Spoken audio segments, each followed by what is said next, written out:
Halo Malaysia boleh. Halo, inilah wajah warga Endon, khususnya di Pulau Jawa. Mereka ini adalah bangsa yang sangat jahat dan juga penjilat Belanda. Pada zaman dulu, Indonesia tidak wujud. Yang wujud hanyalah North Indies ataupun negara-negara Belanda. Pada masa dulu, kerajaan yang wujud adalah bukannya daripada negara Indonesia. Kerajaan yang kekal merdeka ialah Aceh, Betawi dan juga kerajaan Banjar di Borneo. Inilah pendatang harap Indonesia di Malaysia. Tiap-tiap hari datang Malaysia. Inilah warga Indonesia. Bila dimarah, dia marah kita balik. Indonesia sebuah negara yang kurang ajar. Kalau nak lihat rakyatnya banyak yang kurang ajar. Daripada orang miskin sampai orang kaya. Semuanya tak ada disiplin, menyalak-nyalak dan juga memaki hamun polis di Indonesia. Kalau kita lihat sejarah Indonesia, mereka ini adalah babu ataupun kuli kepada bangsa Belanda. Kenapa Belanda sangat membenci mereka? Kerana mereka sangat lemah dalam peperangan. Mereka juga sanggup menjadi askar Belanda daripada tahun 1610 hinggalah 1903 sebelum mereka berjaya menjajah negara-negara Islam. Inilah askar Jawa. Mereka ini sangat kejam sekali. Mereka lah yang membunuh kerajaan-kerajaan dan kesultanan Melayu Islam ratusan tahun dahulu bersama Belanda. Ini adalah sejarah yang benar. Orang Jawa ataupun Pulau Jawa adalah antik-antik Belanda dan mereka amat benci kepada kaum-kaum majoriti. Mereka ini satu bangsa yang jahat, tidak ada agama dan murtad. Kalau kita lihat sejarah Indonesia, perang tahun dunia kedua, Indonesia telah khianat Belanda. Belanda telah menjadikan mereka anak sapi ataupun anak angkat Belanda. Malangnya, mereka khianat Belanda. Biasalah bila khianat, mereka mempunyai kelebihan kerana semua senjata-senjata yang dimiliki oleh askar Belanda dimiliki oleh orang Indonesia, khususnya di Pulau Jawa dan juga di Pulau Ambon. Pada zaman penjajahan British ataupun penjajahan Belanda, orang Jawa dan orang Ambon menjadi askar kepada tentera penjajah sehinggalah Jepun datang menyerang Indonesia. Beginilah sangat perangai orang Indonesia. Mereka ini sangat teruk dan juga mempunyai tabiat khianat. Khianat adalah satu budaya di Indonesia. Cuba perhatikan kenapa mereka ini terpaksa menggunakan bahasa Melayu. Kerana pada zaman itu tidak ada bahasa yang diiktiraf oleh negara barat kecuali bahasa Melayu. Maka dengan ini kuli-kuli Jawa telah mengubah Indonesia dan mereka telah mengambil bahasa Melayu sebagai bahasa mengubah cara hidup mereka. Ini disebabkan budaya Jawa mempunyai budaya Hindu dan orang barat tidak menerima budaya-budaya selain daripada budaya Asia.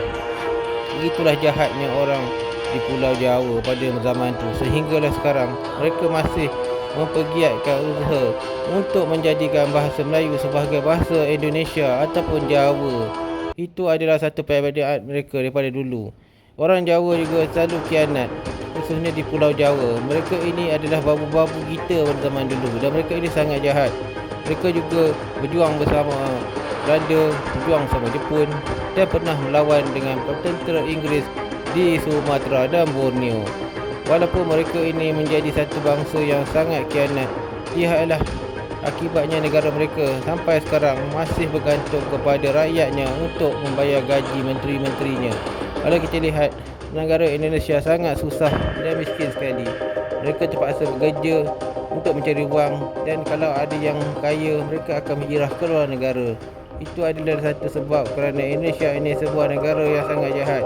Mereka tidak ada tuju dan mereka hanya mencuri budaya-budaya Minangkabau dari segi makanan, budaya Aceh daripada pakaian dan budaya Melayu sebagai bahasa mereka. Itu adalah sebab Pulau Jawa telah berhijrah daripada Pulau Jawa ke Pulau Kalimantan.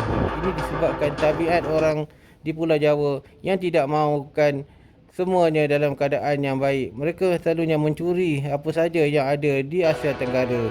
Ini akibatnya kerana kejahatan mereka. Gunung Merapi sentiasa meledak dan menenggelamkan Pulau Jawa. Itulah sebab kalau nak tahu di Asia ada benua ataupun alam Melayu ataupun benua alam di Sumatera, Borneo ataupun Brunei. Inilah keadaan orang Indonesia. Mereka ini menjadi begini kerana nenek moyang mereka telah memusnahkan ekonomi dan masa depan mereka.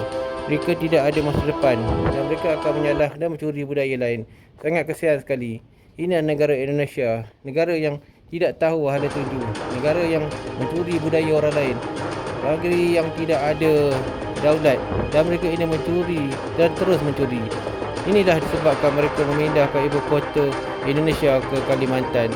Disebabkan Pulau Jawa akan tenggelam lagi 50 tahun, maka kejahatan bangsa ini akan ditenggelami oleh bumi.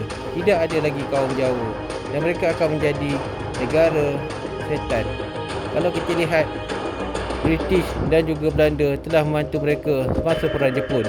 Mereka akhirnya membalas pertolongan itu dengan menyerang balik pasukan yang membantu mereka. Inilah keadaan warga Indonesia disebabkan keadaan mereka yang suka berkhianat. Mereka telah ditinggalkan dalam keadaan miskin dan juga mundur. Mereka juga sangat degil dan lebih memilih puak-puak mereka untuk menjadi dan menubuhkan negara Indonesia yang kita tahu sebuah negara sesat. Di Indonesia sekarang, rakyatnya tidak ada hala tuju dan mereka dalam keadaan mencuri, menipu, dan sehingga kiamat mereka akan dibelenggu dengan keadaan miskin dan juga keadaan sangat kecewa.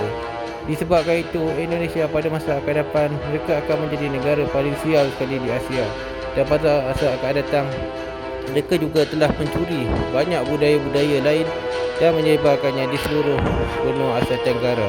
Itulah sebab Elon Musk dan banyak syarikat daripada USA tidak mahu melabur kepada Pulau Indonesia. Dan akan datang negara Aceh juga akan ditubuhkan selepas kemerdekaan Aceh. Okey, bye-bye.